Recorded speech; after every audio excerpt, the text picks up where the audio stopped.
अस्सलाम वालेकुम नाजरीन, मैं हूं अरशद सादात और आप देख रहे हैं सादात फैक्ट्स। नाजरीन, अफगानिस्तान में बहुत बड़ा गेम खेला गया। एक तो आपको लड़ाई के मैदान में नजर आया होगा और दूसरा दिमागों का एक गेम था। 50 साल से आलमी ताकतों की भरपूर तवज्जो अफगानिस्तान और इस खित्ते पर है। दुनिया भर की इंटेलिजेंस एजेंसियां और इनके बेहतरीन जासूस अफगानिस्तान के सहराओं, पहाड़ों और जंगलों में खाक चांदते फिर रहे हैं। दुनिया की जितनी भी बड़ी एजेंसियां हैं, इनमें से कोई भी ऐसी एजेंसी नहीं जिसका नेटवर्क अफगानिस्तान तक न पहुंचा हो। अफगानिस्तान में मैदानी जंग के साथ साथ एजेंसियों की भी जंग जारी थी। बहुत सी एजेंसियां एक दूसरे का साथ दे रही थी तो बहुत से एक दूसरे के खिलाफ भी काम कर रही थी। यहाँ कौन किसका आदमी है ये भी पता नहीं चलता था।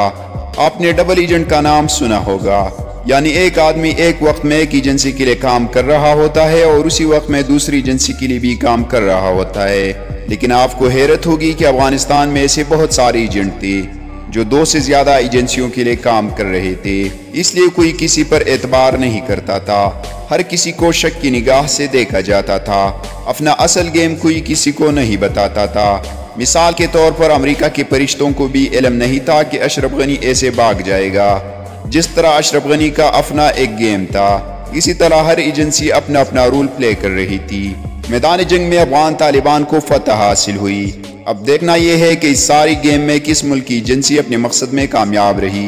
अमेरिका की CIA एजेंसी अफगानिस्तान में रही, जिसके सबसे ज्यादा एजेंट एक दौर में यहाँ रह रहे हैं। ये एजेंसी काफी अरसे से यहाँ काम कर रही थी। रूस के हमला करने से पहले भी CIA के एजेंट यहाँ पर मौजूद थे। ये एक दौर में पाकिस्तान की इंटेलिजेंस एजेंसी ISI के साथ मिलकर भी काम करती रही है। CIA के अफगानिस्तान में कुछ मकासद थे, जिनमें अफगानिस्तान को अपने काबू में रखना, खित्ते में अमेरिका की मौजूदगी को यकीनी बनाना, भारत और इसराइल की मदद करना और अफगानिस्तान के वसाइल पर काबू रखना शामिल था। अफगानिस्तान के वसाइल में सबसे अहम चीज़ लिथियम है, यानी जैसे सऊदी अरब के पास तेल है, इस तरह अफगानिस्तान के पास लिथियम है। और मुस्तकबल का फ्यूल तेल नहीं बल्कि लिथियम होगा। CIA के मकासद में एक ये भी मकसद था कि चीन का रास्ता रोककर उसे तरक्की करने से रोकना था, क्योंकि चीन की फ्यूचर प्लान्स अफगानिस्तान और इसके पास ममालिक से जुड़े हैं। इसराइल की खुफिया एजेंसी मोसाद भी अफगानिस्तान में रही है। ये अपने बारे में फ्यूचर प्लान्स करने आई थी। इनको ये लगता है कि ईरान और पाकिस्तान इनके लिए खतरा हो सकते हैं, लिहाजा मोसाद का मकसद ये था कि इन दोनों ममालिक के बॉर्डर अफगानिस्तान के साथ लगते हैं, तो इसलिए अफगानिस्तान के हालात खराब करके इनको दबाव में रखा जाए। मोसाद के लिए इन दोनों ममालिक पर करीब से नजर रखने के लिए अफगानिस्तान एक बेहतरीन जगह थी। रूस की GRU इस वक्त सबसे बड़ी एजेंसी है जो अफगानिस्तान में मौजूद थी। रूस का ख्वाब है कि वो गर्म पानियों तक पहुंचे और यहाँ तक पहुंचने के लिए उसे रास्ते मिलने चाहिए। सबसे अच्छा रास्ता यह है कि सेंट्रल एशिया से गुजरते हुए अफगानिस्तान में से गुजरे और फिर ईरान और पाकिस्तान के साहिलों पर जो बहीरे अरब है वहां तक रसाई हासिल करके आलमी मंडियों तक चला जाए।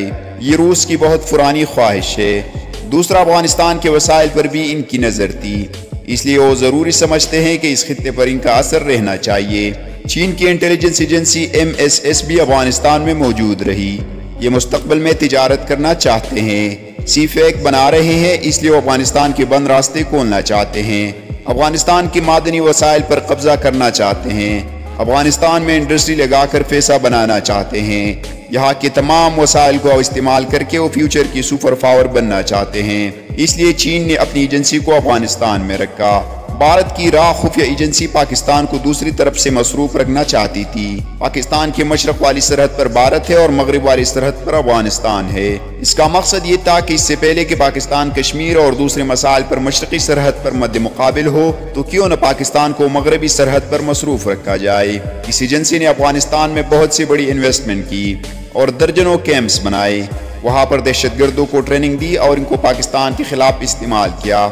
अमेरिका से कुर्बत के लिए भी ईरान ने अफगानिस्तान में अमेरिकी की एजेंसी और NDS जो कि अफगानिस्तान की खुफिया एजेंसी है के साथ मिलकर काम किया। फ्रांस की खुफिया एजेंसी DGSE, बरतानिया की खुफिया एजेंसी MI6 और ऑस्ट्रेलिया की खुफिया एजेंसी ASIS भी अमेरिका और भारत की माविन रही है।